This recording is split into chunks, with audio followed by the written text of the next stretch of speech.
We're going to touch on the subject of masculinity, physiognomy for both women and men, what kind of physiognomy to look for, what kind of physiognomy to not look for, to avoid, right?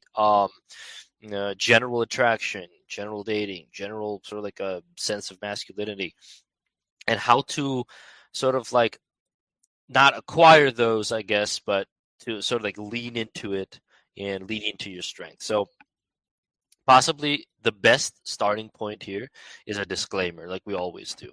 So disclaimer is this. First, let's agree to come to a common understanding of what we see as a successful man in a successful relationship, so on and so forth. If we can't get past this sort of agreement, we're not going to get anywhere with this conversation, okay? And again, this can be an open conversation if most of you feel like it. To me, right? To me, and this is sort of a principle I live by, I will not take the advice of a man who is not in a relationship with an absolute, like a bell ringer, like a baddie, like a 10 out of 10 girl. I will never take advice about dating relationships from a man like that. I will never take advice from a man who prides himself on one night stands and da da da whatever, because that is at the end of the day, right? A coping mechanism, right? So today we're discussing how and why behind the magic behind finding your own masculinity and embracing it in order to be able to attract the perfect woman for you, right? That could be done in several ways. But first, let's talk about the ways that it can't be done in. Okay? Um, if you feel like you are now in a relationship with a woman who you're not settling with, who is the literal perfect partner for you, so you find her incredibly physically attractive, she's intellectually stimulating, she's loyal and devoted, and she most likely is willing to go the full distance with you, meaning she's willing to literally, jump into a river for you, even die for you, right? You can leave this call. You can leave this space because you're not going to find anything in this space that is going to tell you something you don't already know. But if you are in a situation when you don't have this sort of woman in your life, then we can ask the question of, well, okay, why don't you have this sort of woman in your life, right? And now we can sort of like start exploring that. So again, everyone has their opinion. Me, I don't care how much money a man has. I don't care what kind of backwards mental gymnastics or their whatever reverse psychology, manipulative techniques, charisma, aura, energy maxing, whatever the fuck you want to call it. I don't care what they have. The proof of a man's virtue and value, okay, within a societal setting is the devotion he can inspire in a woman of virtue, in a woman of value, meaning not just any girl, right? Not just any woman who you can sort of like impress over a date or whatever for like a year or two, and then she finds out your real nature and she just, no. I mean a lifelong devotion and loyalty from a being that's sort of like akin to a succubi, right? By its dark feminine nature. So meaning the man has to be badass enough, his aura has to be primed enough to contain both the dark feminine and the opposite of that. How many men do you know in your lives that inspire this level, this degree of true loyalty from their female counterpart? I know like 3. You might know not even 1 or 2 or 1, right? Again, I'm going to repeat like what this means. So it doesn't mean they have success with the ladies, It's nothing to do with it. This doesn't mean that they're good at attracting attention from women. No, no, no. I mean, they command undying loyalty and devotion from the opposite gender. Right? Why is this important? For most men, money is not important at all. If you put women and sex out of the equation, most men don't give a shit about money. That's the only sort of like tunnel vision. The inspiration for their tunnel vision in life is attainment of a female's attention and grace and hopefully devotion that they almost never get through material means. You're screwed. You're screwed. Those are the Andrew Tates of the world. Okay? Who literally, regardless of how many women he can have lined up to have sexual intercourse with him, cannot command the undying loyalty of a single female in his whole life, to the point where he rages against the female, right? And is abusive towards the female, because that's the degree of lack of control a man must feel when faced with the female counterpart to even need to degrade themselves to physical violence. Get it? So the idea is this. What in you attracts? Like, really think about it. Okay? Now, take the image of the archetypal king as a young man. Take the image of the archetypal king. Does the king go out and seek out a bride, or does the bride come to the king? Is the bride offered to the king? The bride is always offered to the king. What does the king do to deserve the offer? Well, he's the fucking king, right? So the king's business is not to go out and latch onto these women, right? The king's business is for the women to latch onto him. But he can only attain this status by being a king. Now, each of you, whether you believe it or not, as you were born a male emanation primarily, you were born a king. Every man is a king of his own destiny and rules over the kingdom of his fate. Every man steers a boat, and that boat can turn into a ship, and that ship can turn into something greater. But understand it, the moment you start seeing yourself as such, everything changes. Okay? Now, I'll tell you why this is important. First, before we get into any sort of attraction or sexuality or masculinity or whatever, understand this very simple truth. One-sided love does not exist. It's a myth. Cupid's arrow hits both targets, the man and the woman. One-sided love, if you know what love is, which is the inherent recognition of the self within the other, cannot possibly exist in a state where it is rejected from one end and accepted from the other. Meaning, no matter how much you like someone, no matter how much quote-unquote love you feel for a woman, know deep in your heart that it is not love unless it's immediately reciprocated. Right? Why do they call it a spark? If the spark's not there on both sides, immediately it's not love. So understand this. Before you torment yourself, and this is what mainstream media teaches you, and sort of like the Shakespearean tragedy, right, teaches you, or should I say the inverted Shakespearean tragedy teaches you, is that you have this lust for love. You have this love to give as a man, and it's almost never reciprocated from the female counterpart. Right? Understand this. one-sided love. There are no dead ends in love. It doesn't exist. So love is this.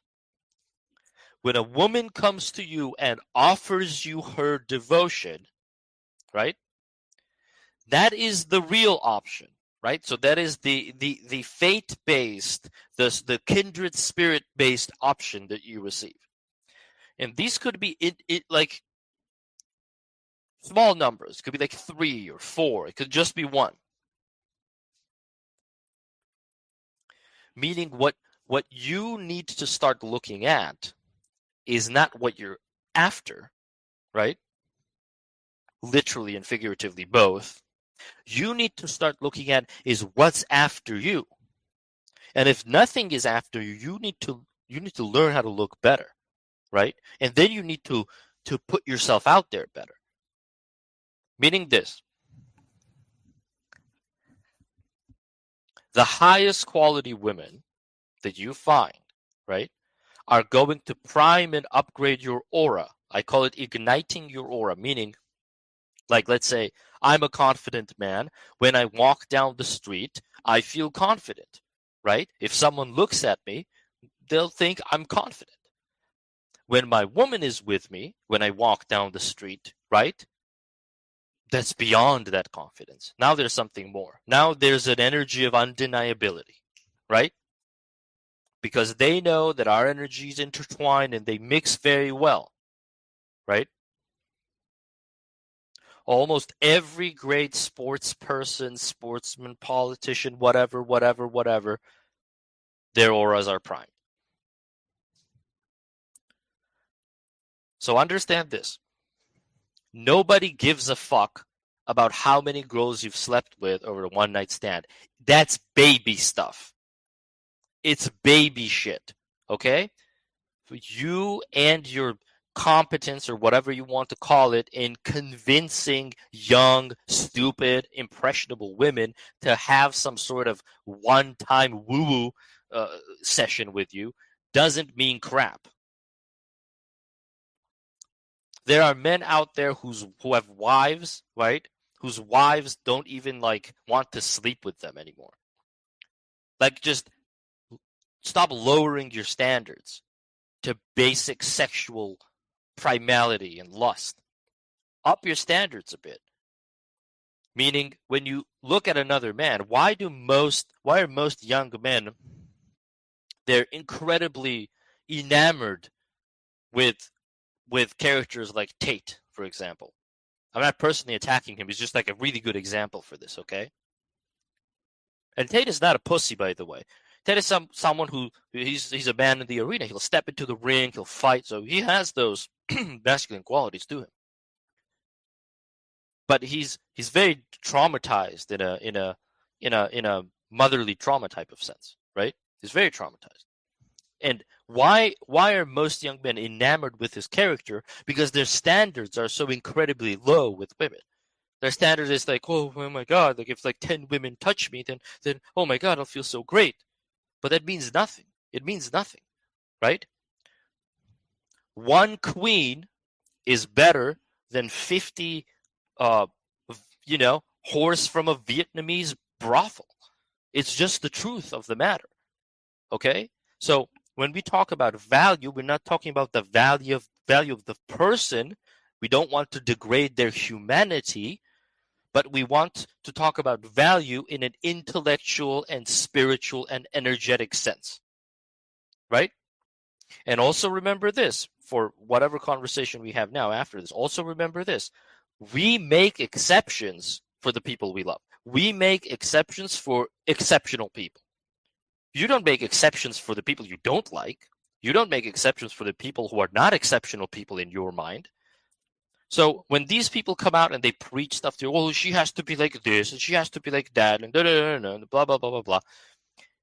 Even if she is all of those things, and she's like, well, okay, I agree. I'll be whatever way you want me to be, right? And then you go and have children with that type of woman, right? What will your children grow up to be? They'll grow up to be what? Incredibly agreeable, right? Conflict averse, right? And they're not going to be very smart either. So you don't want to put that in your own genome. But before you even put that into your genome and procreate with this sort of energy, understand that when you have sexual intercourse, extended, regular sexual intercourse with a woman of that value, right?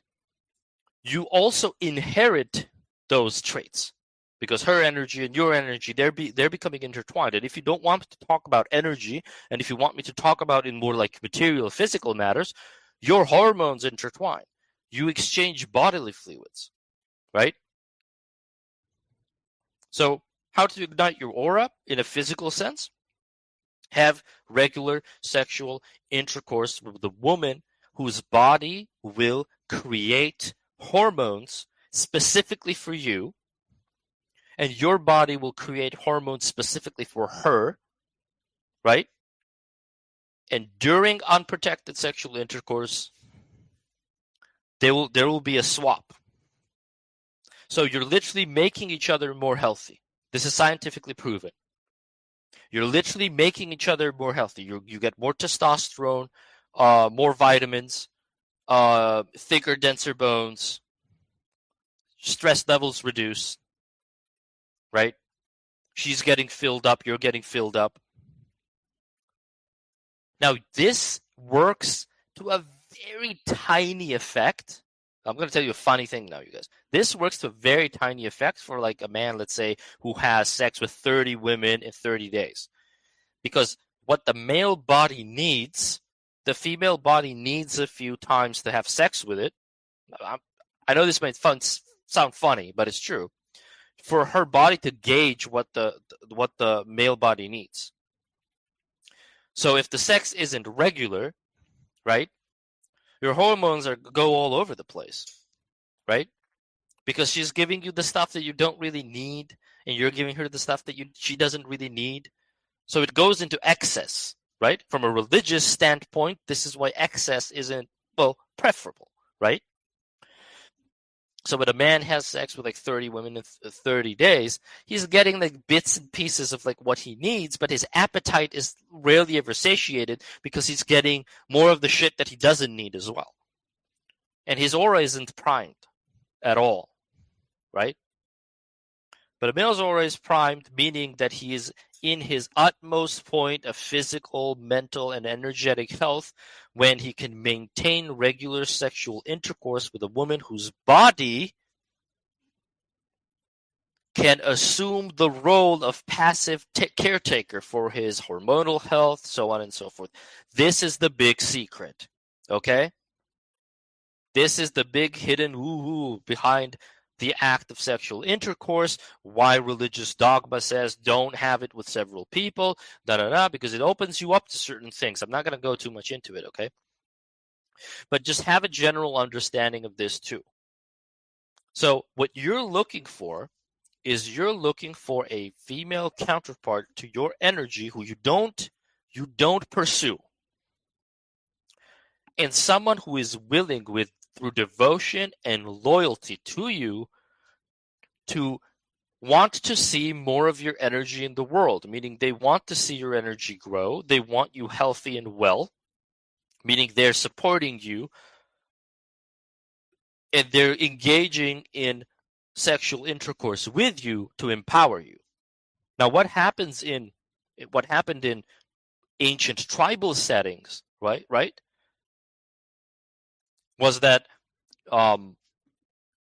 you could have women picking and choosing through sexual favors the men they would want to see empowered, especially when they were young. So like, let's say like you're younger, let's say they're 18, prehistoric era, whatever. The primary predictor for the health and longevity of the male was early success on the sexual market. Meaning the one who the ladies choose gets to have denser bones, better teeth, right? Generally better health, less stress, less inflammation in the body, more antioxidants in the body, and so on and so forth, especially in a situation where resources and bodily resources are scarce, especially so during wintertime. So understand you're sort of like functioning at 50% without the counterpart present. You're still great, you're still whole, you're still functioning relatively okay, but you're degraded in a sense.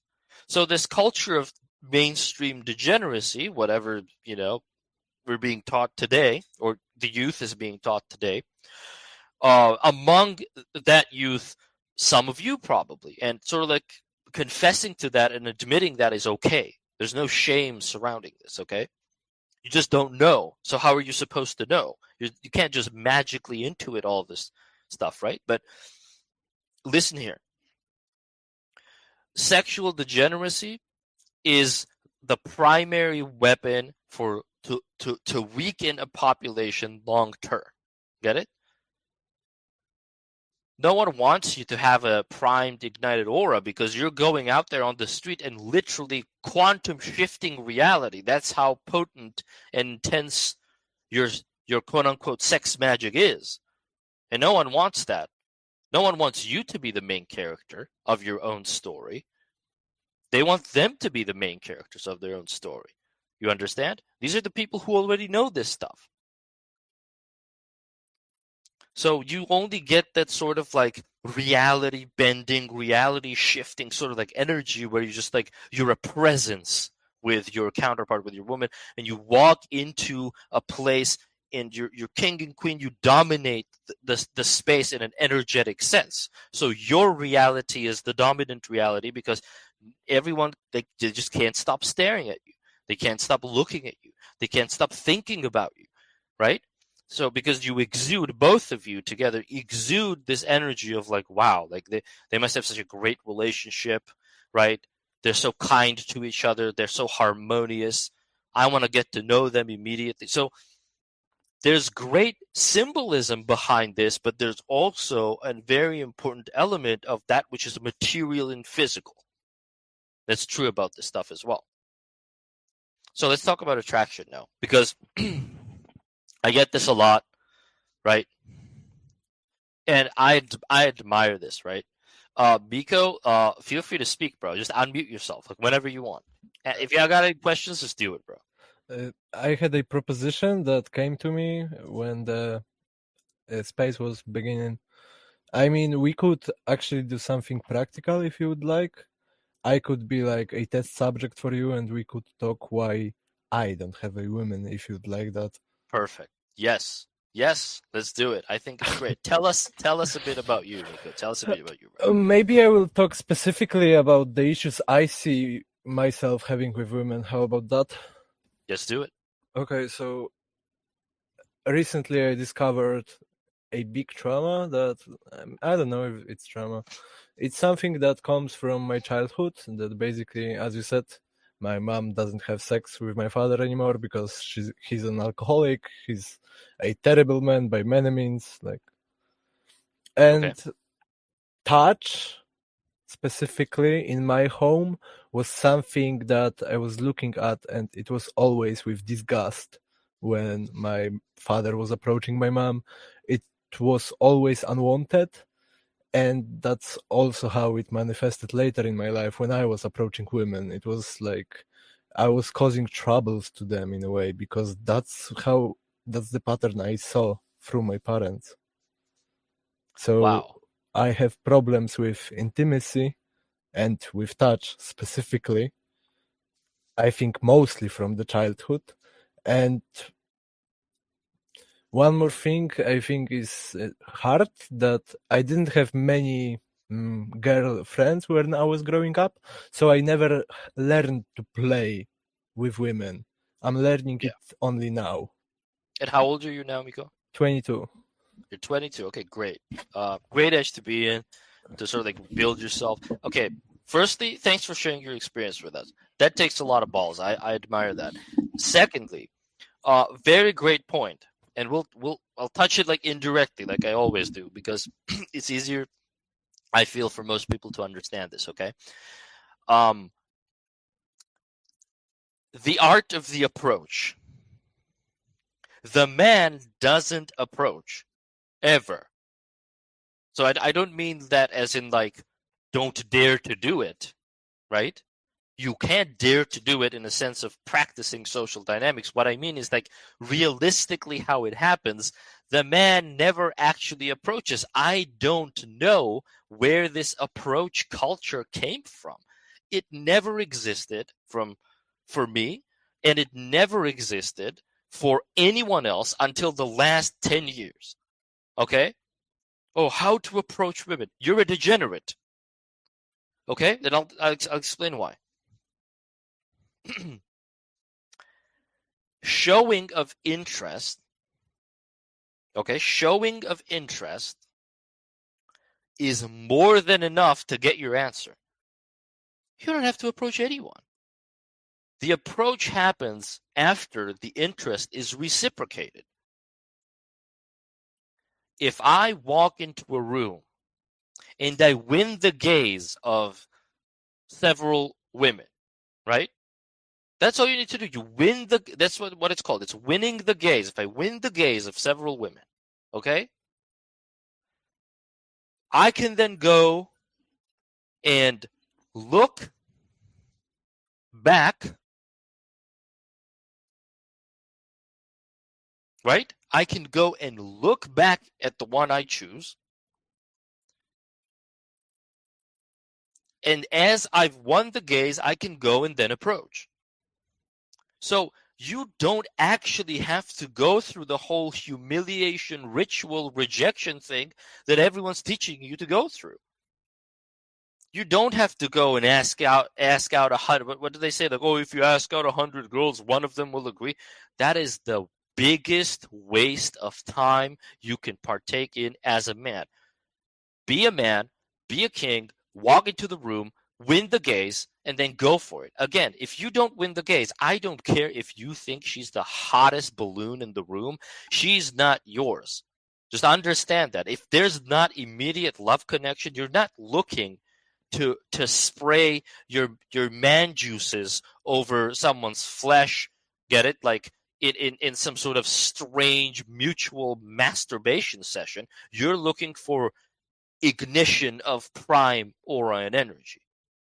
That's what you're looking for. So if you don't capture the gaze, just let her go. Right? Because no matter what your ego mind might be telling you, because these attractions, they're usually not personal attractions. They're attractions of like, oh my God, if my friends saw me with that girl, they would think I'm so cool. Like, you're a tryhard, you're a wannabe when you're 18 to 25. It's true, I was the same. As was every man. You're a tryhard.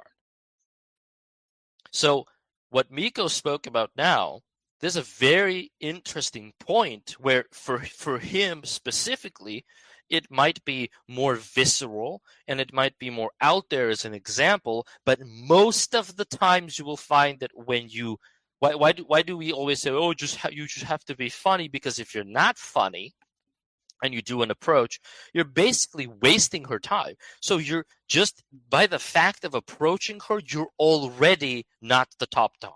Because the top dog doesn't need to approach anyone. The top dog walks into the room, wins the gaze, and then goes after the one he wants. So you have to get out of that mindset of having to prove yourself to anyone, especially women. And you have to step into the mindset of, what are my options? It's always great to have options. Here I am choosing the next decision, right? And again, like, the question I always get here is this, and we'll go back to Miko after this. The question I get always is this. Well, if she doesn't know me, how does she know whether she'll like me or not? I'm such a nice guy, sort of like, if you get to know me. Women are highly intuitive. They're far more intuitive than you are, and they're definitely far more intuitive than you are when you're young, okay? All she needs is to look at you, and she knows most of the shit about you, okay? Like, is he clean? Look at his mannerisms. Like, like, let's look at his fingers. Let's look at this and that. She knows all of the stuff, okay? But firstly and most importantly, she requires containment. She already has a kind and empathetic heart. She can already make wholesome home meals, right? Get it? Get what I mean? Like, she first needs containment, so she first needs the masculine shell before your feminine side, which is also great. That's admirable, right? She'll appreciate that. But first she has to know that you're able to contain her, right? So let's say in the youth, when young girls go for sort of like the more bully type of like dominant fucking male or whatever, she doesn't go for that because she's depending on him for the feminine aspects of containment within a relationship. And by containment, I mean both physical, material, and energetic.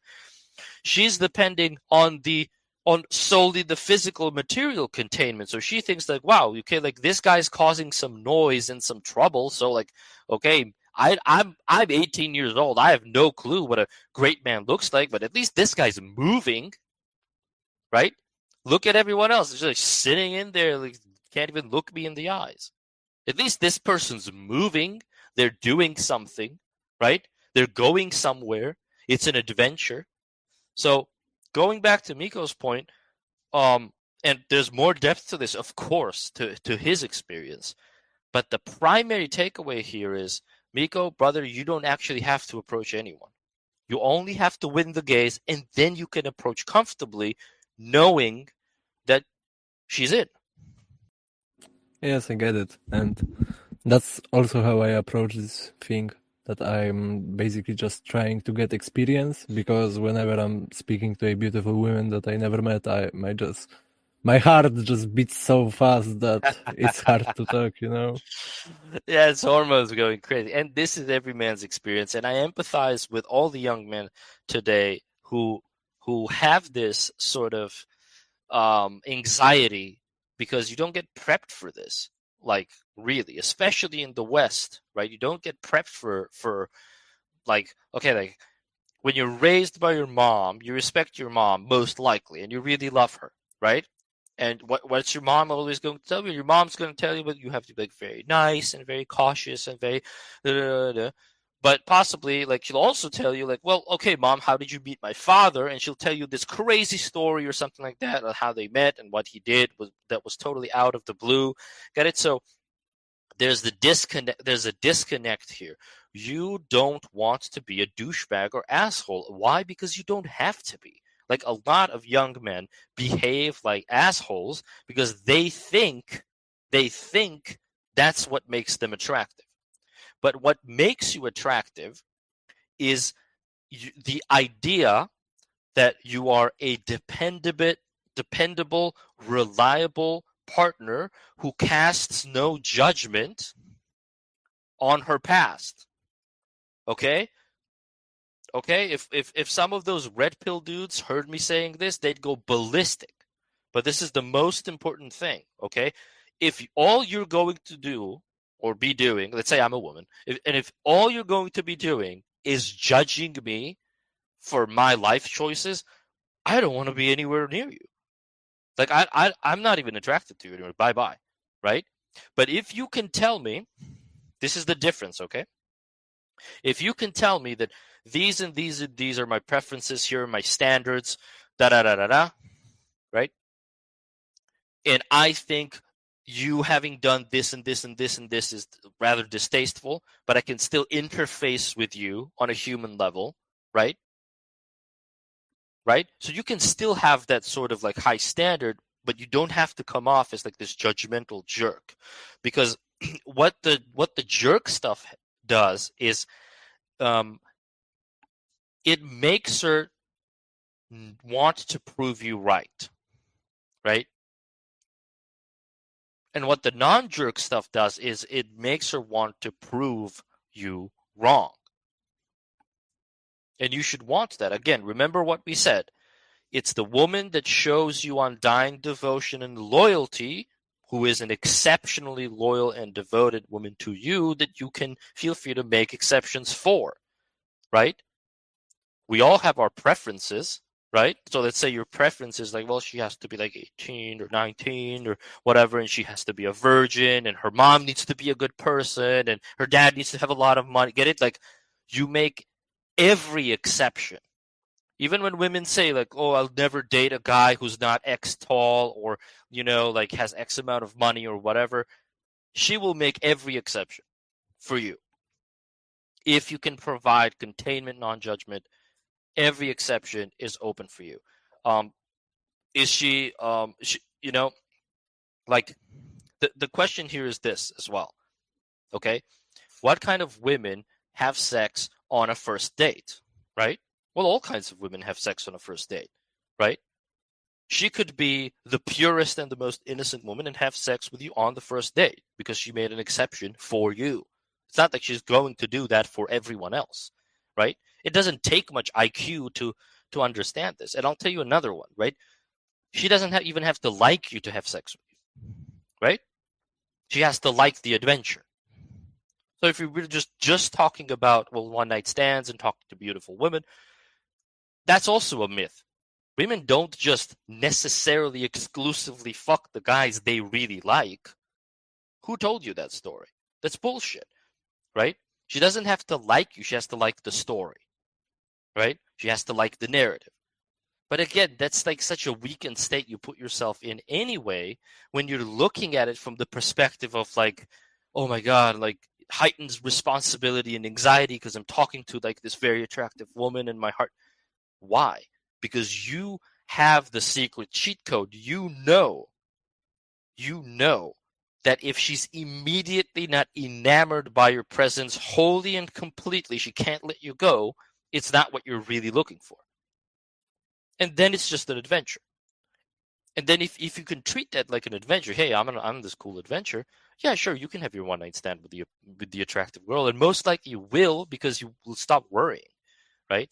Like you have to remove the pressure of the result. When the result determines your self-view, okay, then you'll fuck it up regardless. Even if it works out, you'll fuck it up. Because you don't want your self-view as a man to be dependent on the feedback that you receive from women. So if you can release that, release yourself from the chains of that, right, and interface with the other, however attractive or sexy or hot or they might be or whatever, right, through what we said, you'll have a much easier time and you'll have a lot more one-night stands if that's what you want. Right, to a certain extent, like for a young man, that's good for your confidence, right? Like just knowing that if you really wanted to, you can have sexual relations with several women and several types of women in different types of situations. It's how sort of like the young man builds himself up, right? But again, you don't want your ego and your self-view to be dependent on the quality and the quantity of the sex you're having, right? So I hope that answers your question, Miko. Let's move on to the next thing. Thank you, by the way. I love this back and forth that you and I have. If anyone wants to speak in, just request the speaker thing and we'll do it. But yeah, what do you think? Yeah, thank you very much. Like it's a super insightful space. You're one of the few people here on the internet that actually I resonate with, which is thank you. I love Just it. that. What else can you tell us about? What else can you tell us about that? Like, okay, we understand like that there's a point of anxiety, but let me ask you something as well. What else can you tell us about your relationships with women that you've had relationships with? Like you've like maybe like had a few girlfriends or something, or maybe not. Like what's your experience with that? I think that I always screw it up when I get all bubbly and is that it? Is that it? Is that the love that I was looking for so long?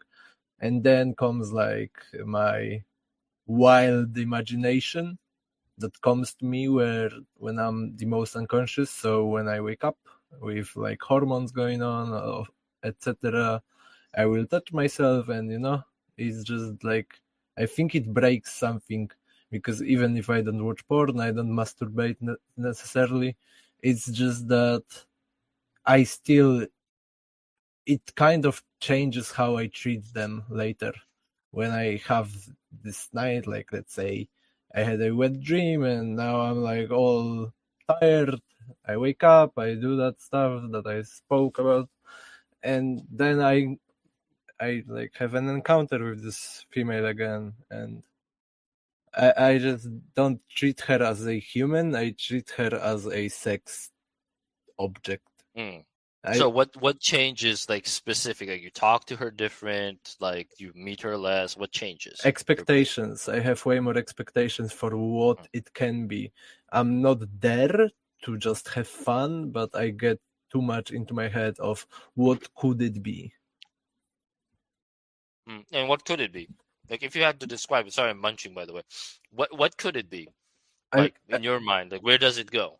I think it's about the dream Hollywood sold us, that Yeah. like you can't be happy without a woman, without a love, that like you have to go for love through all those trials.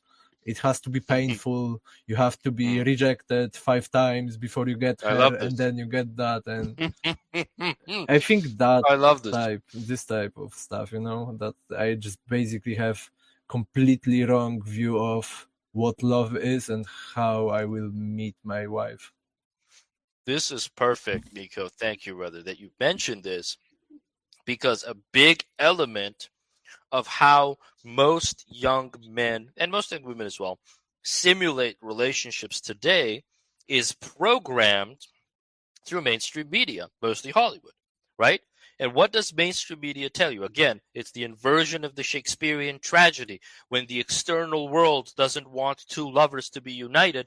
Now, it's the inversion of that where the two lovers themselves don't know what the fuck they want, right? So they're like, there's always a fight, there's always drama. Have you ever listened to two teenagers, a couple fighting? It's literally like a Hollywood script. They have no clue what they're disagreeing about. They have no clue even if it's whether it's worth or not to be fighting about a specific thing, right? But yet there they are and they're arguing with one another, and it's exactly exactly what's going to happen. Well, she's going to say something hurtful and he's going to say something mean, and then they're both going to go home and they wear their little fucking warm socks. They're both going to be in their little beds. Then he's going to text her. She's going to like, it's such a waste of time to be going through these matrix hula hoops, right? Where you know exactly what's going to happen, and all there is between what both parties know exactly how it's going to unfold, is the temperance of emotion and the time that's being wasted to do so. In truth, most relationships do not run on this crescendo effect where suddenly you're very elated and then you feel terrible and then you're very elated again and then you feel terrible again, and like this roller coaster of emotions, right? Again, if you have that in your relationship, it means you're failing at your job to contain. You're the container. You decide how far things go. You understand? She will never step out of your containment. So if she's loyal and devoted to you, she will never do that. So if she does, know that you've allowed her to do so. You've allowed it to happen, right? And this is a very hard pill to swallow for most men, not just young men, for men who are over 40 and 50 and whatever. If she cheated on you, it's not, I'm not blaming you, okay, for example, but you allowed her to do so. And when I tell this to men, they go ballistic, right? Especially the red pillars. They go crazy. Oh, all women are whores. And da, da, da, da. When you send out that intention in the world of like, oh, all women are whores, well, you need to ask yourself the question, why? Maybe all of the women you're meeting are whores. Maybe the quality of the male that you are, your ability to contain, is so regressed and degraded that your experience with women is like all of them are whores. My experience with women is the opposite of that.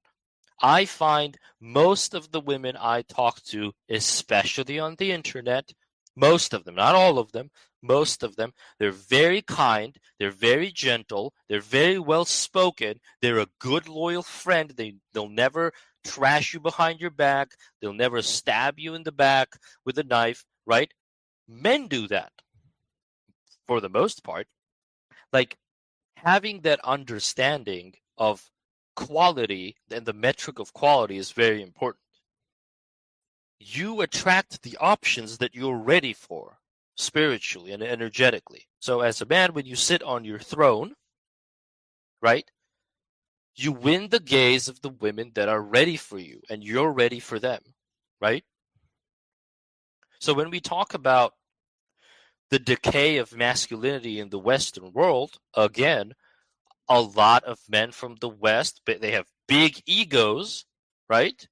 Because they were born and raised by their parents in the way where you're the best, honey, and you're the greatest, and you my little BB boo boo, and their egos get hurt when you tell them you're just not fucking man enough, maybe, to get the girl you want. And they rage against the world, right? And how they rage against the world is the most infantile thing you will ever see, okay? But I don't care because this is the objective truth, most likely, if we base it on statistics. And if you're a man who's willing to sort of like grow and work on himself, you have to understand the cultural and the spiritual environments that you were born in and how they have affected the development of your masculinity. So how they rage against the world, these men, is they're going to go and they're going to say, well, if Betsy doesn't want me, I'm going to fuck all of her friends and feel great about myself. And, some of them go to incredible lengths to do so through manipulation, through altering their bodies, through like shoving steroids in their veins. And they're so fucking unhappy and their auras are still not primed, right? So understand this. Your desire extends beyond your capacity, right? And both of those things are teaching you a very important lesson. You're not behaving like a king, like a man should, right? You're behaving like a boy, where you see like a candy bar. I want the candy bar, mommy. And then you run after the candy bar, right? A man must take what is offered to him because what is offered to him is always what he's earned and deserved energetically, like on a quantum level. So if you just want better things, if you want better women, so on and so forth, become a better person. Like literally just be a better man. So what's the difference? I had a friend who had who had terrible luck with women. That's his interpretation of it. Even like look at the wording of it. Oh, I have like terrible luck with women. Oh, yeah, it's luck, right? So I gave him the example. Okay, like what are you doing today? And he's sitting at the bar sipping a beer. Okay, he's alone. He's sipping a fucking beer. He's like, okay, like what are you doing today? Well, I'm at the bar. I'm sipping a beer in hopes of meeting someone. Like, okay. And when you meet that someone, so let's say like someone comes up to you and for whatever reason, without you doing absolutely anything, strikes a conversation with you, she's very attractive. What are you going to tell her? What you're telling me now? And he says, well, I don't know. Well, yeah, that's your problem. So now go out of this fucking bar, go climb a fucking mountain, come back from that fucking mountain, and when you're exhausted from doing so, right, then and when you're grateful for the fucking beer that you're going to be sipping, sit down at the bar and sip the beer. You'll be doing the exact same thing with the exact same mannerisms and movements, and you're going to be attractive. That makes no sense to most men. But the story behind is the most important thing here, right? The story behind matters. What you've been up to, what you're doing matters because that defines the context of why you're even at the bar. So are you at the bar to be in a state of deficit and like potentially something to occur in your life? Or are you at the bar because you just got done climbing Mount fucking Everest and you're fucking thirsty and you want your fucking beer? The way you drink that beer when you're grateful for it is going to be so fucking sexually arousing right? That you're going to win the gaze of everyone else. And men don't like talking about these subtle layers and energies because they like to pretend that they don't exist, but they do, motherfucker.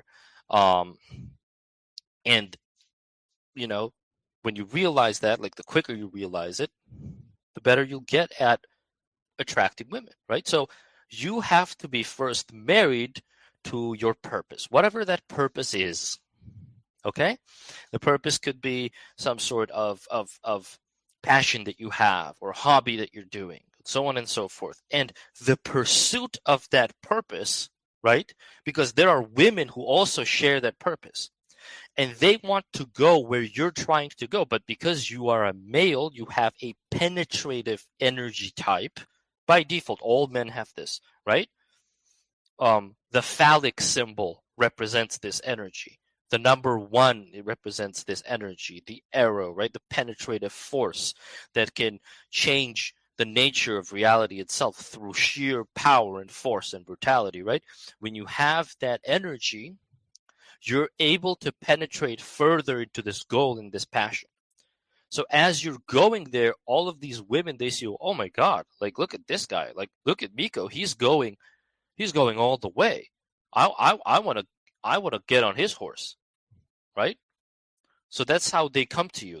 They're attracted to you because they want to sort of like catch the wind of success of where you're potentially going. And then you look behind you, so you look back because you're not chasing a particular female. You're chasing a purpose or a goal, and then you look back and suddenly there's all these people, right? There's all these women for you to choose from.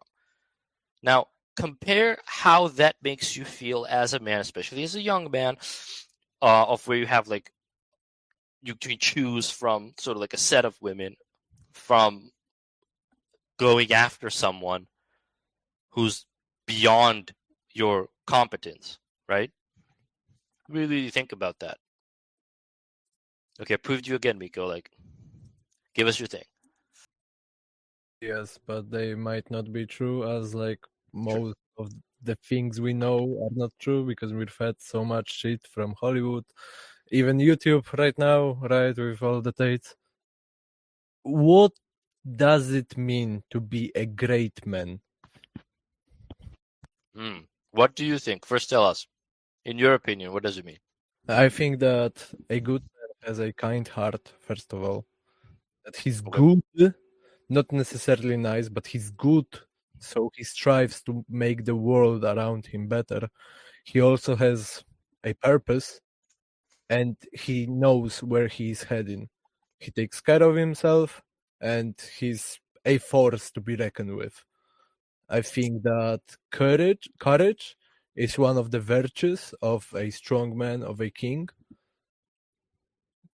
Yeah, something like that. But what? Okay, I think you're on the right. I think you're on the right path with that. So genuinely, we live in an era of the average male. Firstly, okay, like we have to understand that to excel in life nowadays, you don't necessarily have to be a strong man, nor do you have to be a strong-minded man. What the society of today rewards is you have to be a cunning and resourceful and opportunistic and smart man. So the man that is emotion driven is very successful today, but the man that is emotions based is not successful. The man that is empathetic and kind and gentle is dangerously unsuccessful in most of the modern business markets and so on and so forth. So when we talk about these two things, we have to differentiate first. Well, what are you willing to compromise in your life to be a truly great man? And we can talk about what being a truly great man means, but what you want to encompass as a great man is, well, you have to be a man of virtue and morals. You have to be strong and you have to hold yourself to your word. That's the most important thing. If you say something and you're gonna do something, you better fucking try your best to do it. Don't be flaky. Another important thing is like um you need to have a good understanding that being a truly good virtuous man means that you're going to have a lot of haters and you're going to have a lot of enemies, right? So it's not a fun time. It's not a fun thing to be a good and virtuous man. That's why you also have to be strong.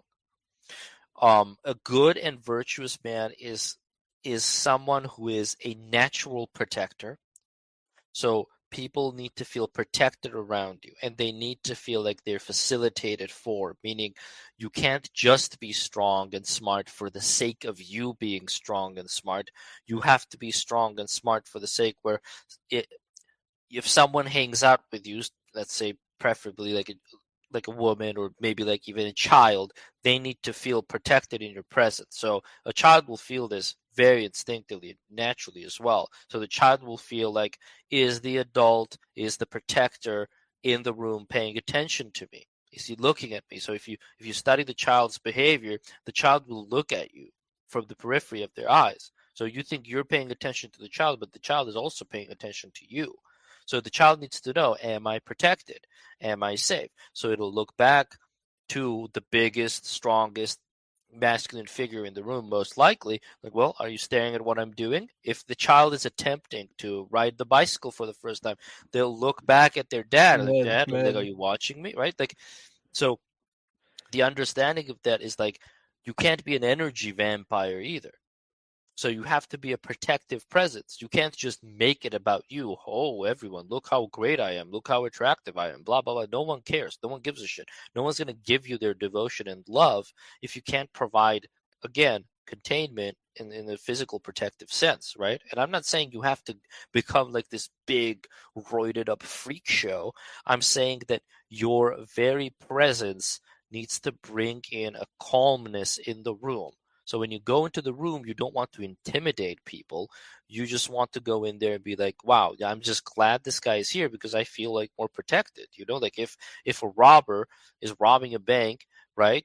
The women would feel like much more protected there if there were like several strong-minded men in their presence. But if it's like all women, it just devolves into panic immediately, right? So, um, it's like a mixture between how much of that is worth it for you, because I'll tell you right now, okay, like from my experience, I could have gone the easy way out and I had several temptations to do so. I mean, that is linked to other more sort of like higher lessons. But if we look at it just from like a physical standpoint, like in my life, I've had at least two occasions where I can say that I could have gone in a sort of like a manipulative route. And I could have probably married, this woman who was a multimillionaire, and I'd be like fine for the rest of my life. I'll tell you guys that story too.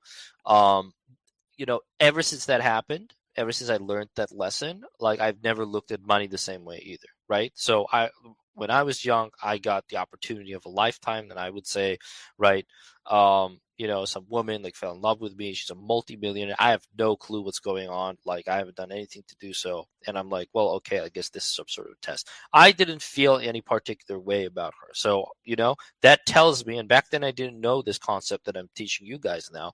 So that tells me that it wasn't something that was like a reciprocated, like it wasn't love, right? It was some sort of like lust or desire. So she falls in love with me. She's a multi-billionaire. So I'm thinking to myself, you know what? Like I could just go through with it and never have to move a finger in my life, right? Back then I have absolutely no money. Okay. Didn't go through with it. Have I regretted it since? No, never. Um, and that's part of what you sacrifice, right? In sort of like a less direct and dramatic sense of like trying to become a virtuous man, right? And you'll make a lot of mistakes. Like you can't go out and trick people into giving you business. You can't go out and trick women into giving you sex. You have to be beyond that. So it's hard when you're a man of morals and virtue, you sort of like become a little bit spiteful as well. So you have to be ready for that. It's not easy to be what we would describe as a great man. Like, for example, do I see myself as a great man? No, I don't. But I see myself as someone who's trying very hard and actively to achieve that state, right? Um, so, is it worth it? Absolutely. If you're on the path of spirituality, if you're on the path of receiving your true reward, which is your bliss and your happiness and contentness with life, right? Yeah, it's absolutely worth it. But it comes at a cost, especially nowadays, because you see all of these, you see the physiognomy of all of these men who are like positions of power and influence and so on and so forth. All of them are pieces of shit. They're deceitful, they're opportunistic, they're egocentric, they're hedonistic, they're manipulative when it comes to women and other men, they're disloyal. So, what is rewarded today in this beast capitalist system that we live under is not the virtuous man. The virtuous man is hung by his neck from the balcony, right? Um, is it still worth it? Absolutely. Absolutely, 110%. You fucking hate yourself if you're not trying to go on that journey, go on that path to become a truly virtuous man who deserves the company of women that he holds. You become a piece of shit. I don't care. You can have 10 Ferraris or whatever you want, but going to bed every night knowing deep down in your heart of hearts, in the most desperate corners of your psyche, that you are a degenerate piece of shit, it's not worth it, because you're just going to hate yourself, and you're going to hate yourself your whole life, and all you'll have left is you can just go out online or on camera, like, I have a lot of money, look at all the cars I have, I'm so much better than you, and you're miserable deep down, right? um so yeah, there's that. I liked how you spoke about the child's babies basically looking at the strongest male in the room, because that reminded me of my brother's baby. He's like 1 year old, and he always looks at me when I'm in the room, and everyone sees that and everyone comments about it. So yeah, I thought that was My guy, because that the because the built me because the up. child, yeah, it intuitively fills you up with positive energy, and it intuitively shows that the child trusts you as a protective force. So another thing that the child and other women as well will notice is like, well, are they an energy vampire? This is why, like, most women, they'll be very cautious with men who take excessive pride in their physicality, who like just take care, like incredible care of their like physique and like what they eat and well, whatever, because they know that most of his energy is going to go into him. It's not going to go into her, right? And he's sort of like this weird energy vampire, right? No one wants to be around that. Like the trade off, like the connection happens when the male, as the knightly virtuous protective figure, the guardian figure, willingly gives his service and protection to the fair graceful maiden, and the fair graceful maiden, who is a sorceress in hiding, in truth, gives her intuition and her foresight back to him. What happens today, what we've taught young women today, is that they can receive whatever they need from the man and give back nothing, right? But the truth is, how you go around that, right, is that as a male, when you're stepping into a relationship with a woman, you need to be her moral and spiritual authority, not a compass, authority. If you fail to do that, it's going to be a little bit difficult for you to have a dynamic with your women that's like, more male orientated. And I'll say why it has to be more male orientated. The man commandeers the ship, even if he's an idiot. Okay? It's the man who is in the arena. So she can shout like, "Oh, like do this, do that, and you should have done this." And da, da, da. It's the man who commandeers the vessel. It's the man who commandeers the house. Knowing that for her to know that should be very important. So I had a friend, for example, who got cheated on several times by different women, right? And the mistake he was making was that he allowed them on the wheel too much, and they lost respect for him. He wasn't their moral and spiritual authority anymore. They themselves were the moral and spiritual authority of themselves, right? And women don't do well in those types of situations because she always needs the father figure. She always needs the protective energy over her, right? Um, a primary determining factor whether a woman will like devolve into having, you know, sexually deviant like experiences that are, you know, not beneficial to her whatsoever is like if the father figure is present. So what they want to do nowadays is they want to remove the father figure because the father figure is a protective force that says, you know, honey, you know, you're 17 years old, you have no clue what you're doing, and this guy that you like is, you know, a piece of shit, right? And he's going to sort of like be the force that stands between, you know, his daughter and, you know, a regrettable action. But nowadays, the daughter could just call the cops on him, right? Oh, he's like blah blah blah. So when you're sort of like getting into a relationship with a woman, first you have to establish that these are the rule sets.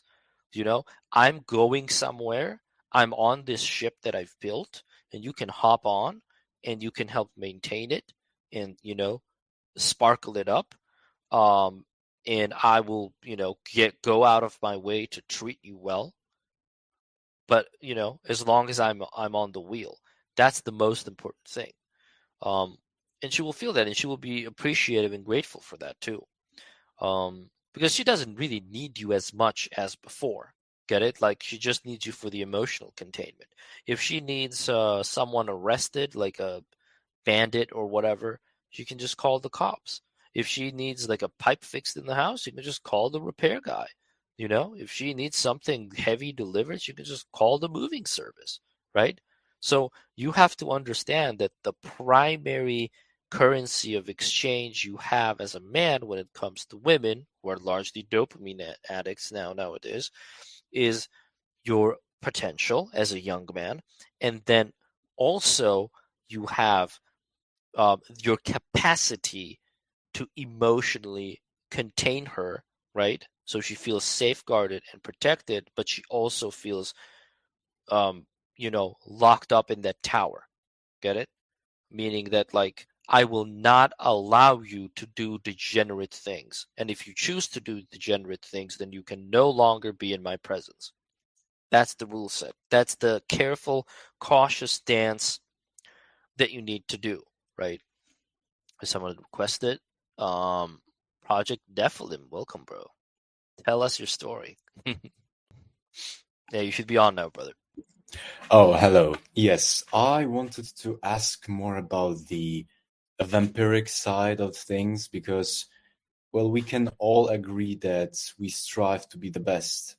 However, how much do we or are we willing to sacrifice? I'm talking about giving too much love, how to know when to withdraw and how to keep yourself safe.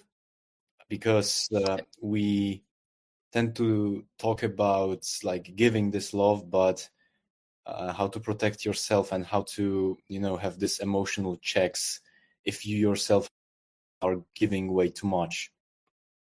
I love it. How old are you, sir? I'm about to be 23 in July. Hey, man, when I was your age, I was, you know, hitting bricks with my head. So I love it. Like, these are great questions. These are wonderful questions that I wish more men would ask, right? Instead of asking, like, well, how do I manipulate her to go on a date with me? How do I get more quick money so that I can, you know, basically buy the services of a glorified prostitute to pretend to be my girlfriend and pretend to be my wife? Get it? Like, that's a great question. And sometimes men can be overly giving, and that's sort of like a state of desperation, right? So when you're desperate to sort of like achieve, attraction and so on and so forth, you can end up just giving more than you're getting. And that's the mistake there is being made in the root. The problem there is that you gave without ever having received. And like, remember, like what we said about the man never actually really approaches. So the man might have the initiative energy, right? Right? But it's the female that attracts. It's the feminine charge that attracts. So in truth, you're never really called to action by yourself. You're called to action by her. So, like, when a question is asked, you answer it. You give it your best answer. If the question is not asked, you sit quietly. Like, that social dynamic can be transferred into any sort of energetic transfer. So, okay, situation. Like, she's opening, I don't know, like a can of pickles or whatever, right? And she's struggling with it and just sitting there by her side, right? The fool goes in and helps her without her asking, right? The wise man waits for her to ask. Let her try, let her fail. When she comes to you, hey, can you help me like get it? So now you're already receiving you're the first receiving the energy. A lot of men, what they fall for today, and a lot of young women will test them like this, and they're right for doing so, by the way. So, they'll try to make you insecure in a sense where you'll go and you'll talk to a woman and you're like, hey Betsy, here's some flowers I bought for you. That's already like too much. Here's some flowers that I bought for you, right? And she's like, oh, that's so sweet of you, right? But like Thomas from next door, he also brought me flowers and he ran like 2 kilometers just to get them to me. So the boy gets offended in this case, right? The boy steps into competition and he's like, what? Thomas from next door ran 2 kilometers to get you flowers. I am going to run 3, dearest Betsy, and I will get you your flowers after having run 3 kilometers. So you start like running around with your stupid. Imagine how fucking stupid you look, right? And Betty, meanwhile, or Betsy or whatever, she's thinking like, wow, if it's so easy to manipulate this guy to get him off of his game, to like emotionally affect him, then imagine what kind of a shitty partner they would make, right? But the wise man in this case, or the wise young man, let's call him that, right? They don't even enter the competition with the other during the shit test, and all they say is like, oh really, wow, that's really cool, good for him if he did that, right?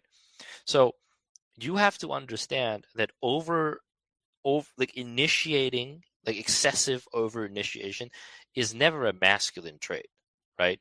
The person who like, it's a party or whatever and they jump on the fucking table and they start like yelling shit and chugging beers, like they're the least attractive person in the room. Nobody gives a shit about them. Like everyone just stares at them because there's peripheral movement in the eye. Get it? So it's just like a physical thing.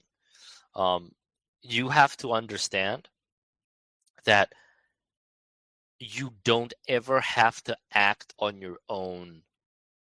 Well, on your own at all.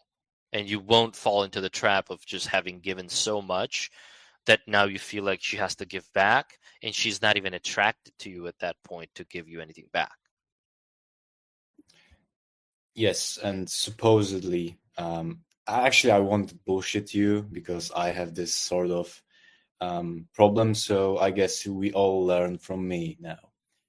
So Sure. I think I have been giving way too much, and yeah, it feels like I've drained myself. So my question was rather, how do you remain or retain this self-love when you feel like you've given way too much without falling into the depths of resentment and without feeling like it's a transaction now?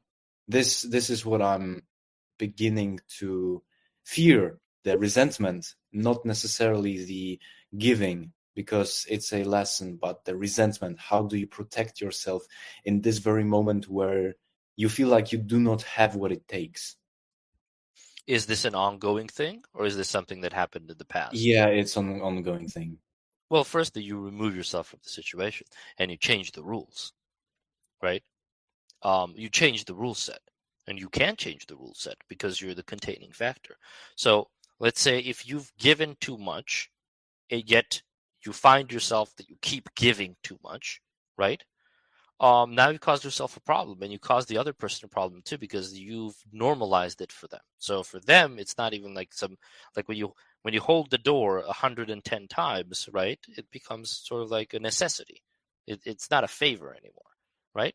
So holding the door has to, like, okay, another example.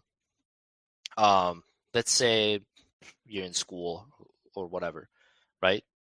And the kid who always gets straight A's in whatever they do, right?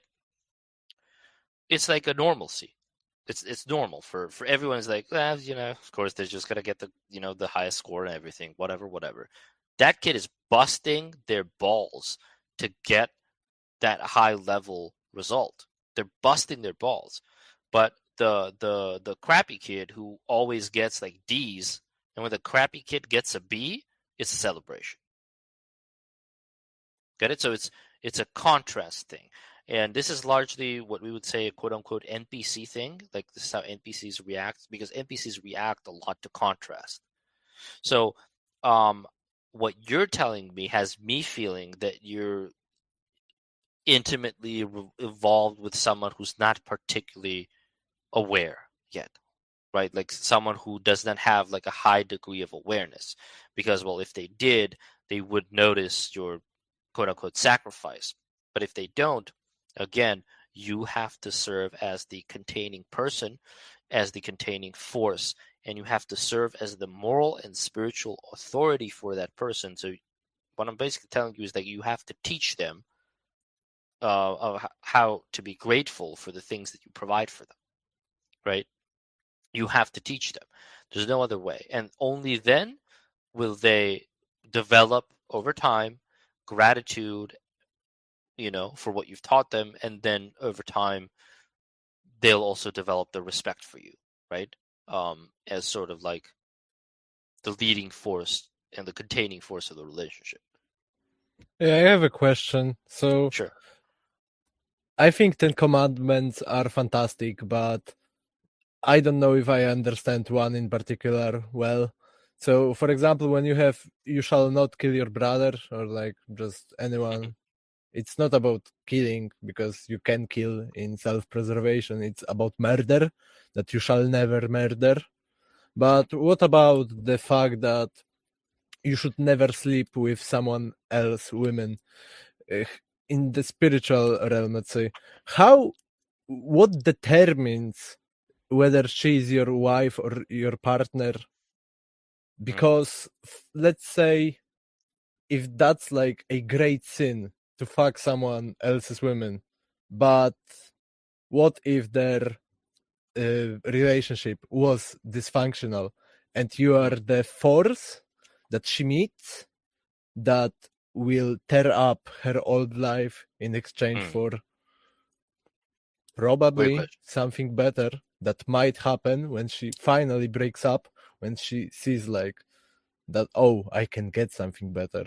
Like Great question. I have problems morally that like this one sentence in Bible just keeps me away from pursuing or like being open to females that have someone on their eyes or they're sleeping with. But I know just for the fact that when the marriage is up, I can't touch her. That's like my feeling. But if she's only fucking him, like I think the gates are open. Maybe that's what is required from me. So that's my question. That's a great question.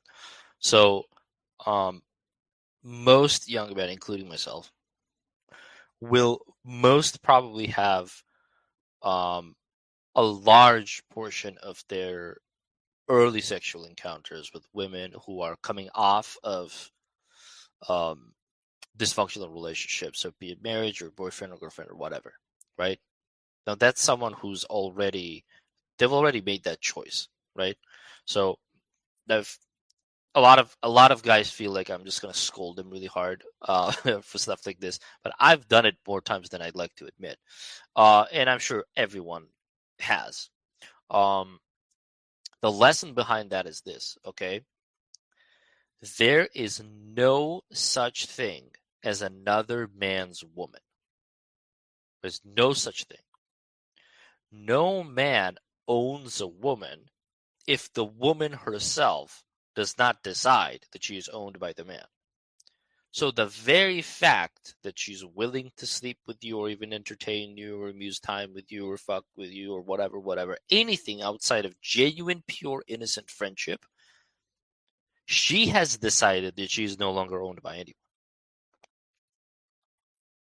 What that part of the commandment actually says is do not tempt someone else's woman.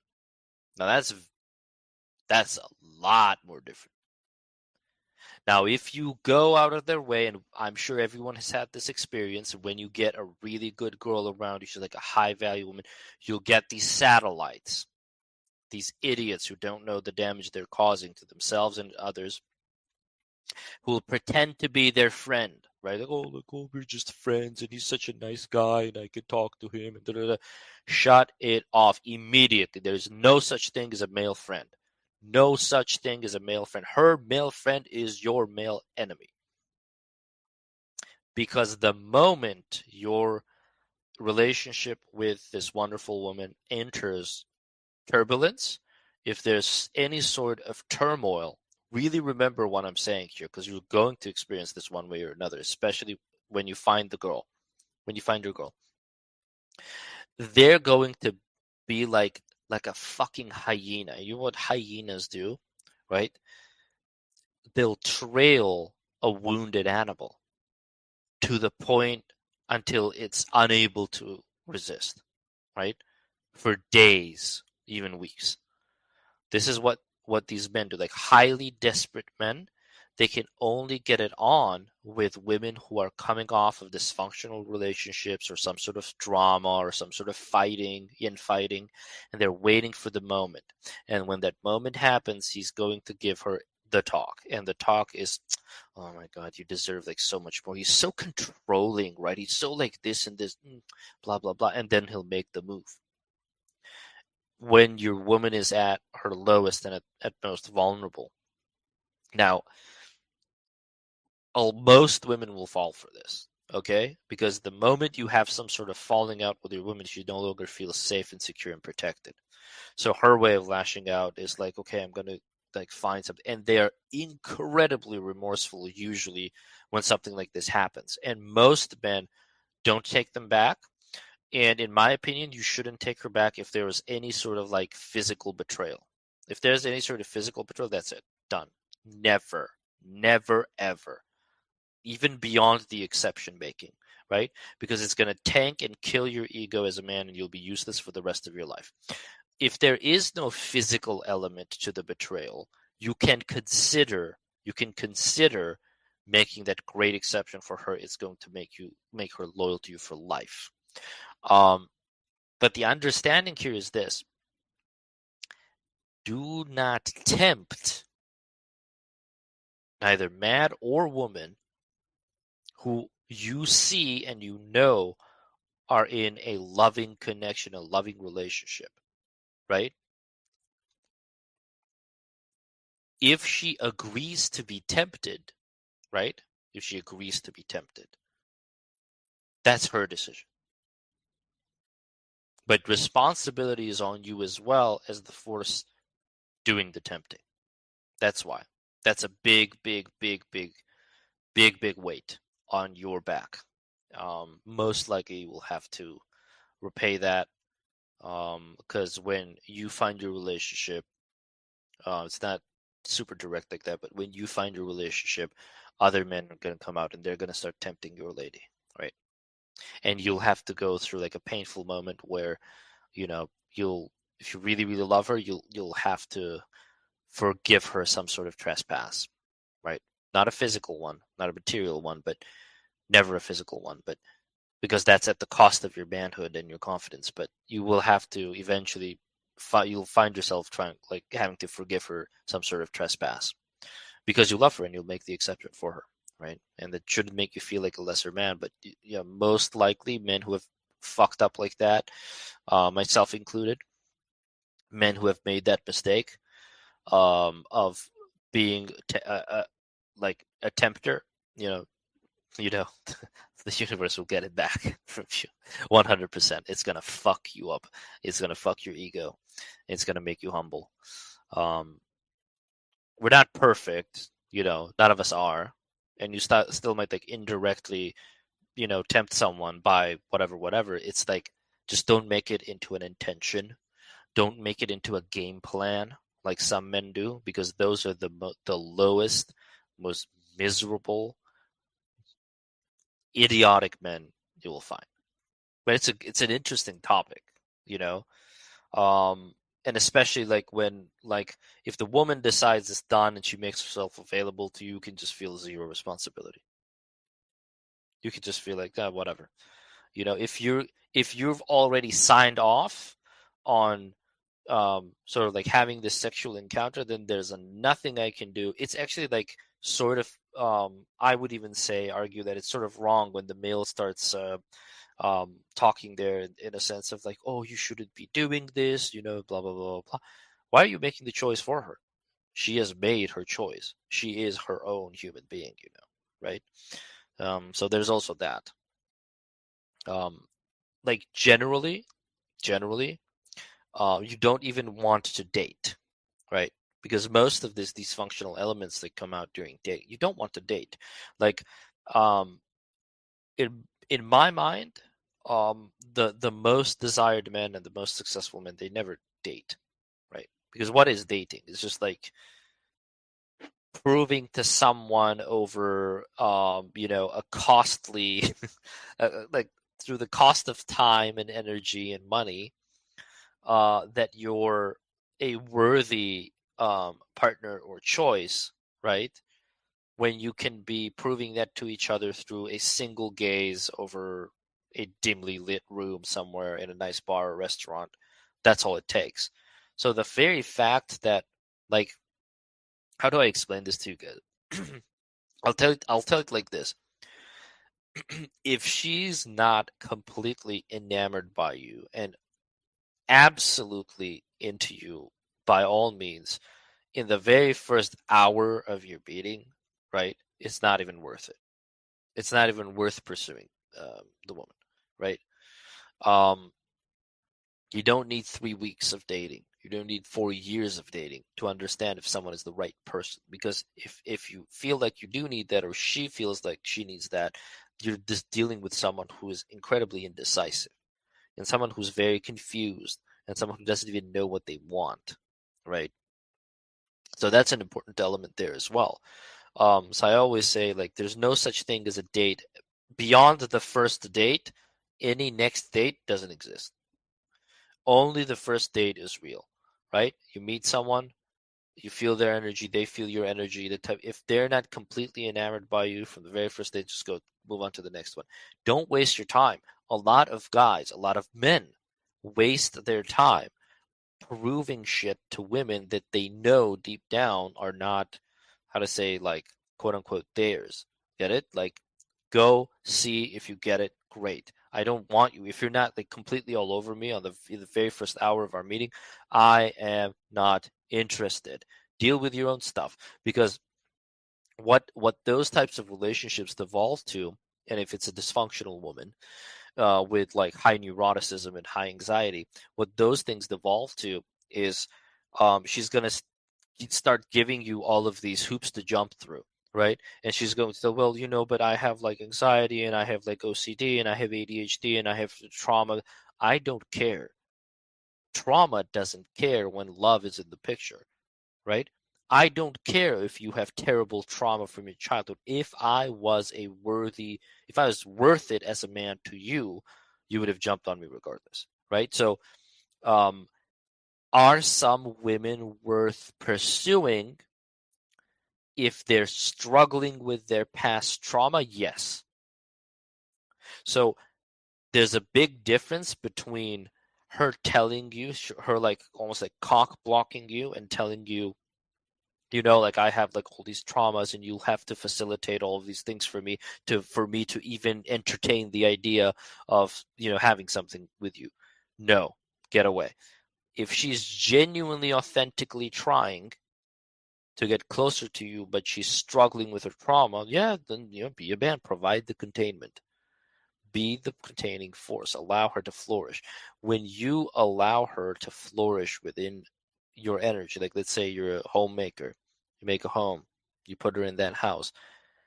I don't care how you know her. I don't care how she behaves outside of that, your domicile. Within the privacy of your bedroom, within the privacy of your coexistence in a single space, she has to be an animal for you and be happy in there.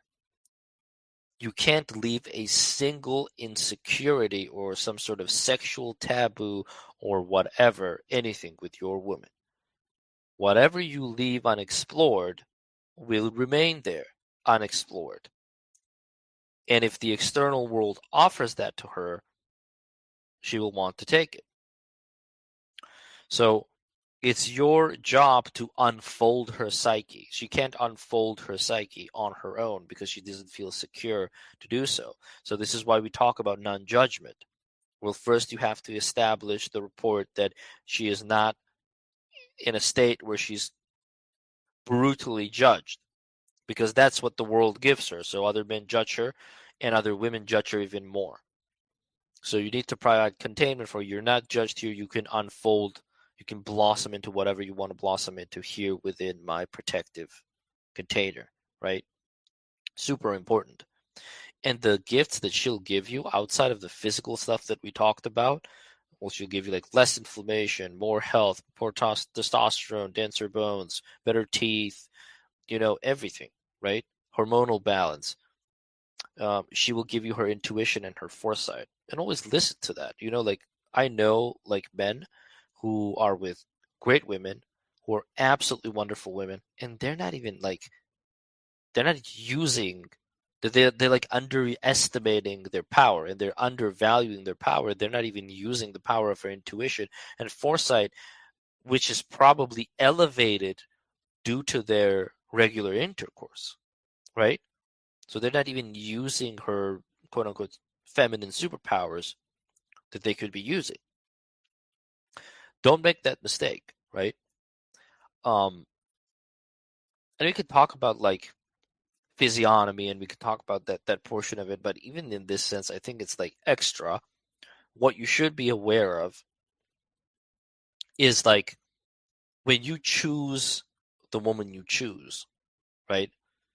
There will be an element of physical attraction, of course. But don't choose sheerly out of the physical attraction.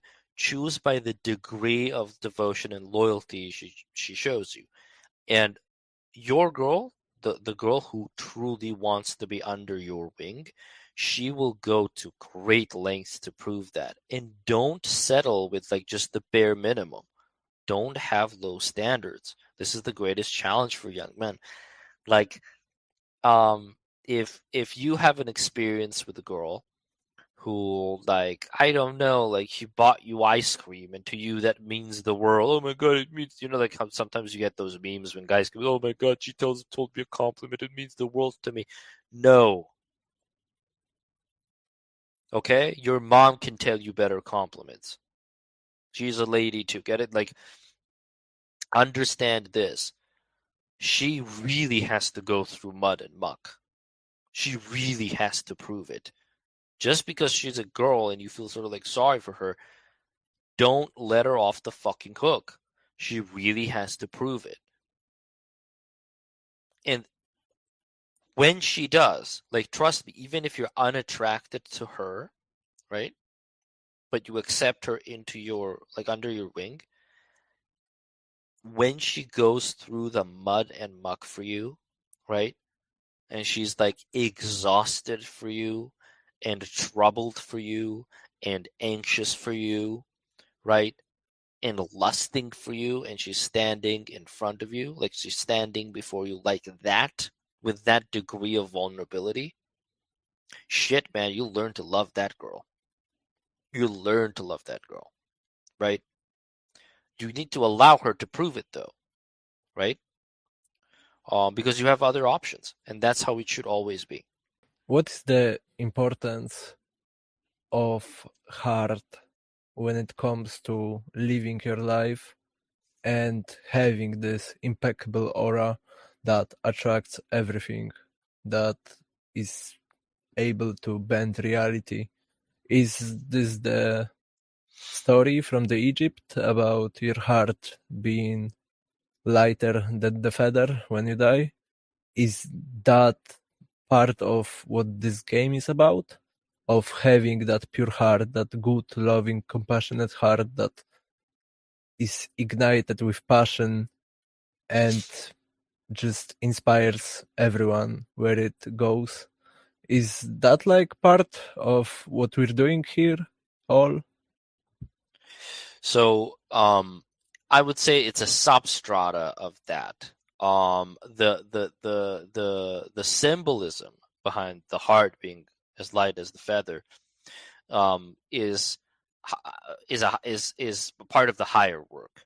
But by higher work, I mean, if you are to advance beyond the limitations of our world, and this has nothing to do with dating or attraction or masculinity, by the way. This is like high level stuff.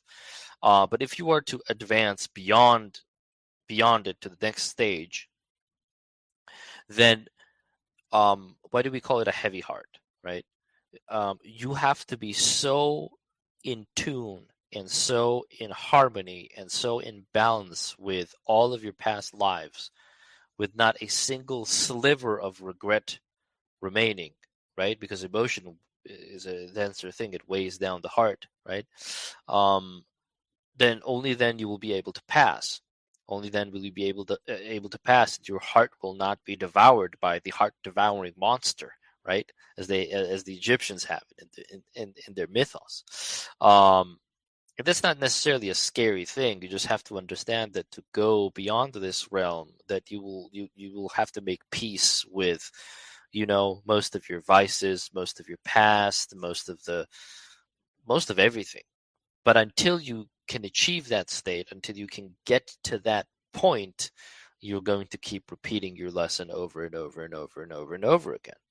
But does this relate somehow to that? So I would say, in a very indirect way, it can. But when we talk about priming your aura, and having that reality bending effect, this is like, in a physical, material sense, this is what it means. Like, for example, right? If I'm in a wonderful relationship with my wonderful partner and we have regular sexual intercourse and we have a great time together, she would die for me, I would die for her. Whenever we go to a restaurant or like a bar together or some fancy gathering, all everyone talks about is like, wow. And this is like, they can't stop themselves from saying it. Wow, you guys are such a great couple, amazing couple. You'll get that from random people on the street. You'll literally get that from random people on the street constantly. You guys are so great. You're wonderful. Wow. Like, because you're going to carry that energy of like, okay, I'll give you an example of how memories are formed according to the dominant reality. Um, when you're crossing the street, right, and something happens, right, something majestic happened on that street, let's say, um, I don't know, like, a red car, saved someone else from being hit by another car, right? Why does the red car stand out? Well, because it's and to sort of like align this with, let's say, the Matrix movies, the lady in red, right? Why does the lady in red stand out among the masses? Well, she stands out because she is the most noticeably dominant energy in a contrasting sense within that quantum field. So everyone who ever remembers that moment, since it passes, will first remember the red lady, and then the mind will reconstruct the rest of the memory from within the totem of the substratum memory of the red lady. So if something happened on the street where a red car crossed, right?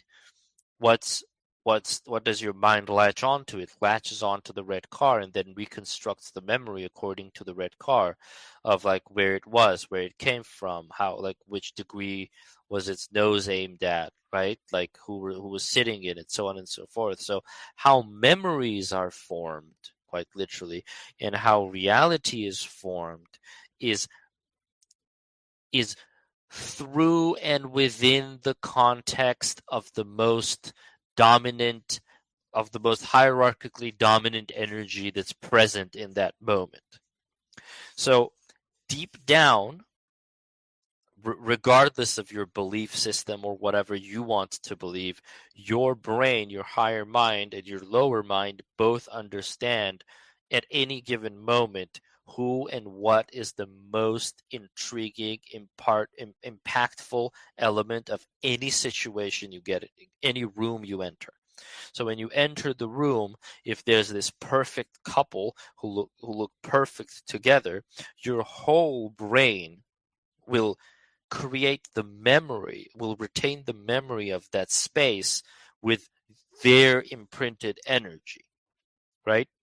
And 10 years from then, when you're remembering that moment, let's say you're telling your friends or your partner, hey, remember that one time we were at this place, there was this awesome couple who was, get it? Like the the mind knows what the ego doesn't want to admit to itself. The mind knows. So you become the dominant energy.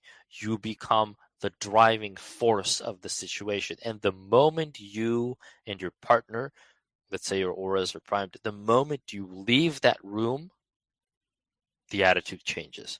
The room is not the same. You ever had that feeling, like those of you who are more sensitive to energies and emotion, you ever had that feeling like you're having a great time at a family gathering or party and someone leaves and it's just like they take the whole party with them. It's like you just take the whole thing away, right? It's a similar thing because you've lost this very conscious, very aware, very enlightened, awakened energy that was in that room, and now it's sort of like empty, right? And the party dies out. So that's sort of like how you relate to it. That's how it's spotted and observed. If you're looking for something that's observable, every moment in life, every moment in space-time has a main defining character who defines the attitude and the energy, right, of where they are through their aura. And when it's a female and a male and their auras are primed, right, they're far more powerful. So they obviously define it more. Obviously they define it more. Even if they like just recently had sexual intercourse, right? And they depart from one another, they're away from one another, the energy still lingers for several hours, 6, 7, 8 hours. The energy still lingers in the aura. So they're still empowered, right? So you could go and do, you'll still be empowered if you're just completely alone, right? And not with your partner at all times. That's why the regular sex matters so much. Okay, last thing. Let's touch on a bit of physiognomy now, I guess. So like what you're attracted to and so on and so forth. But I want to talk to you about your own physiognomy, okay? And how attraction works for those, because I get this a lot. I get this a lot and it's a little bit sad, but I'm ugly. People will tell me, right? Like and I feel really ugly. I don't feel attractive at all. So 3 things before we even talk about attraction. 3 primary things. 1, cleanliness, purity, hygiene. Okay? No one should need to teach you this.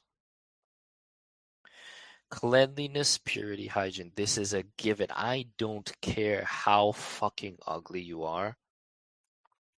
I can forgive you for being, the hunchback of Notre Dame. But I can't forgive you if you smell weird. I can't. And no one else should. And no one else will. Purity, hygiene, cleanliness. Number 1, be squeaky clean. Take care of your nails. Take care of your hair. Take care of your beard. Take care of your body.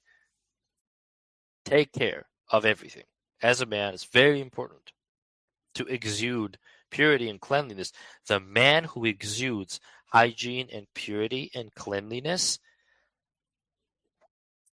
that man to a woman, when they're like sweaty and muddied up and shit after a long, hard days of work, is hot and attractive. But the man who's smelly and who's unhygienic most of the times, the one day they wash themselves, they're still unattractive. Don't ask me how that magic works. It just does. Cleanliness, that's number 1. Number 2, listen very carefully here. The quality of your communicative efforts should not depend on who you're communicating to. I will repeat again. The quality of your communicative effort should not depend on who you're being communicative with. If you find yourself saying, well, I'm great at communicating with people, but when you communicate it to your friend, with your friend Brian, and you're doing great, and then when you're communicating with Brian's sister, who's really hot, right, and you find yourself mumbling and stumbling, you have not done your homework.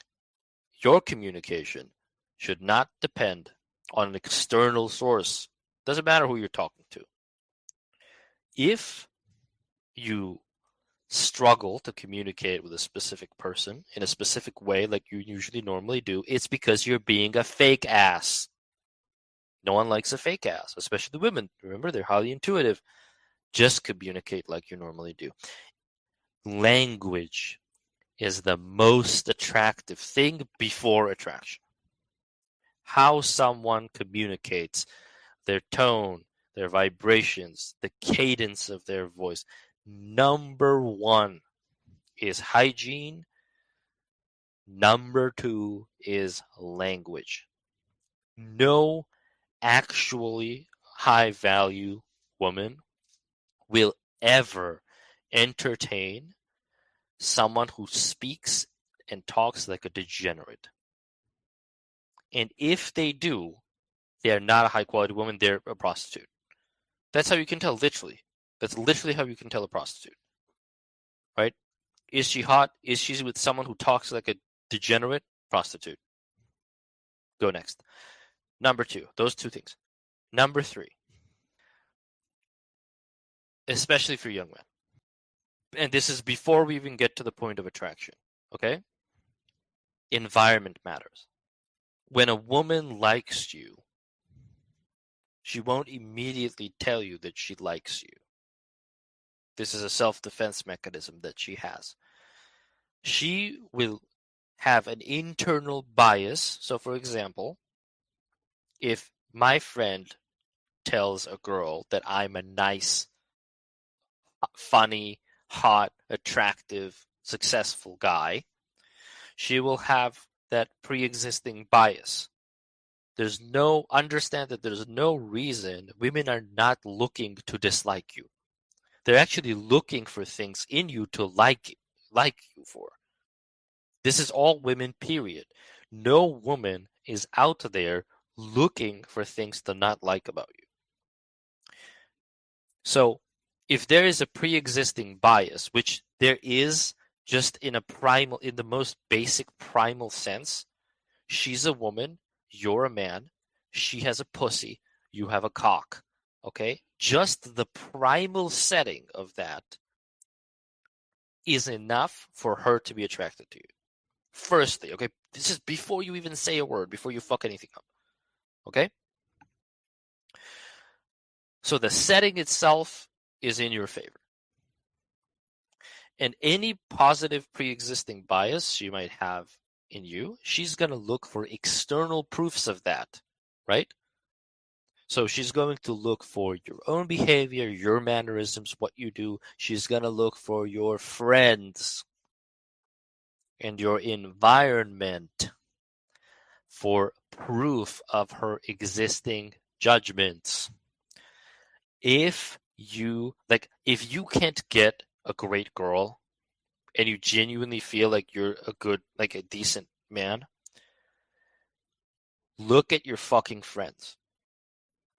Make sure your friends are not fucking douchebags. Men don't want to believe this. They don't want to hear this most of the time. If you can't get the girl you feel like you should be getting, right? Make sure that your friends are not talking shit about you behind your back. Make sure that your friends are actually planting positive existing biases and not negative existing biases. Because if they are planting negative biases into her head, she's going to hyperfixate on them and she's eventually going to find it. Your friends matter a lot. Environment and external stimuli and external proof matters a lot more for women than it does to men. You have to understand that. Environment generally, if you are with a girl, I don't know, on a bus stop with 50 or 100 people just walking by, whatever, right? That's a different environment. So the pre-existing notion of any kind of intimacy doesn't exist there. But if you get stuck in an elevator with someone, right, the environment has changed so much, and the environment affects the feminine mind so much that already just the setting of that environment, the pre-existing setting, is intimate in nature. So as a man, you have to understand, one, you have to be resourceful enough to facilitate an environment that feels non-judgmental and secure and intimate. The environment itself will help you. And two, make sure your friends are actually your friends. Make sure they're not talking crap behind your back and sabotaging you. This has happened to a lot of guys. Because men who are weak men and they see their friends as competition, right? They'll go and sabotage their chances with women they want to get on with. Okay, now that we've passed these three things, really quickly, the physiognomy of attraction. And I say this all the time.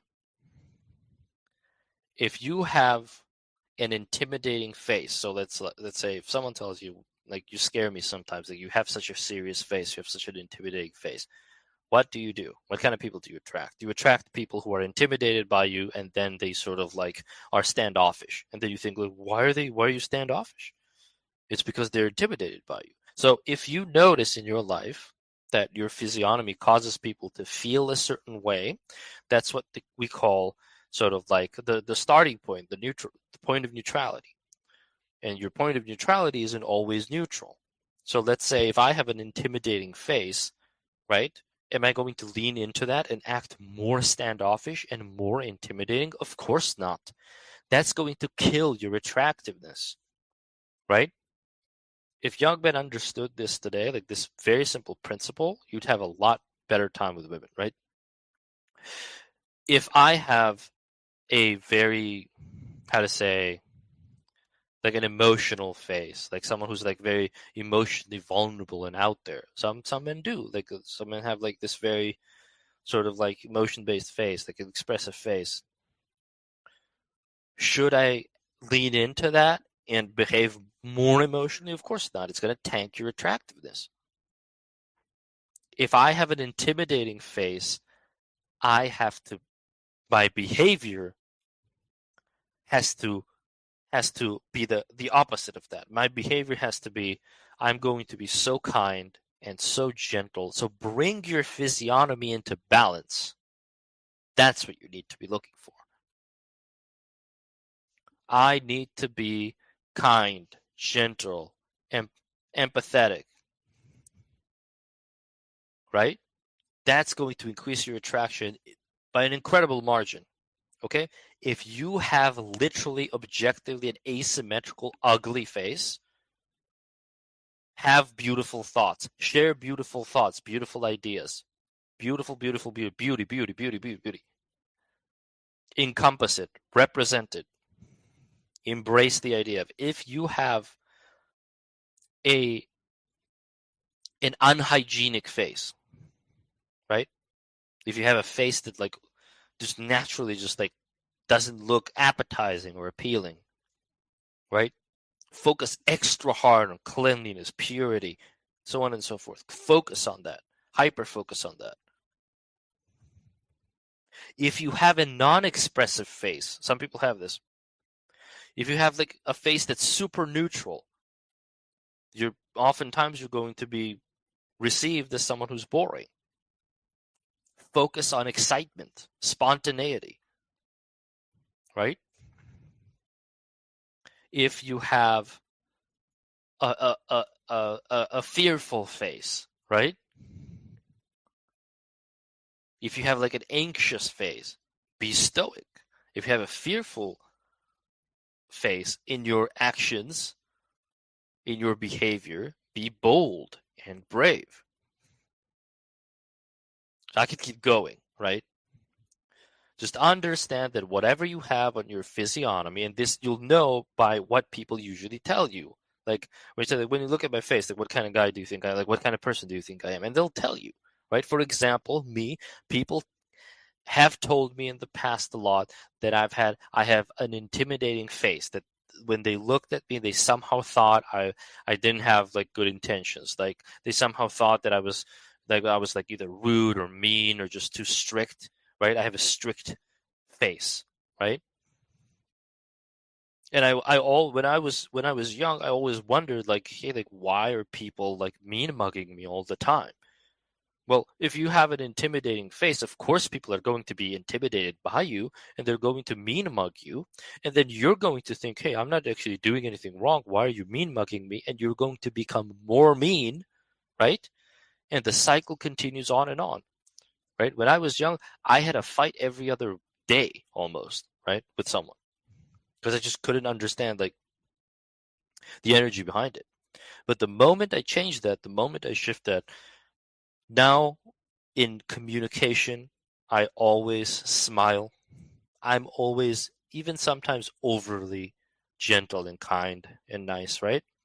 Completely disappeared, absolutely changed, shifted my energy completely, right? So your face is teaching you a lesson on what your behavior blueprint should be like. If you're able to sort of, well, first discover what's written on your face, then you can know how to behave. That's how you get your attraction back. If you feel ugly, there's no such thing as ugly.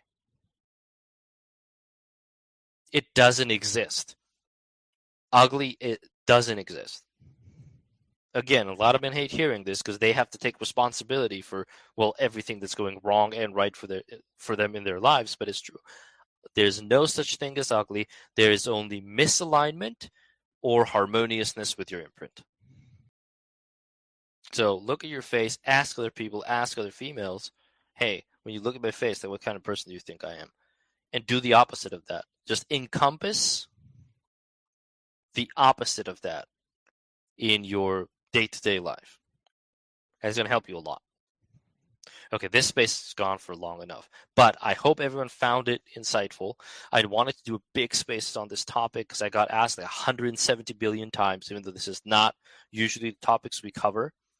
But yeah, very difficult nowadays to be a virtuous man. It is worth it. Make the decision, but understand that you have to compromise certain things and sort of like handicap yourself on sort of like in the competitive field of society and of modernity if you do it.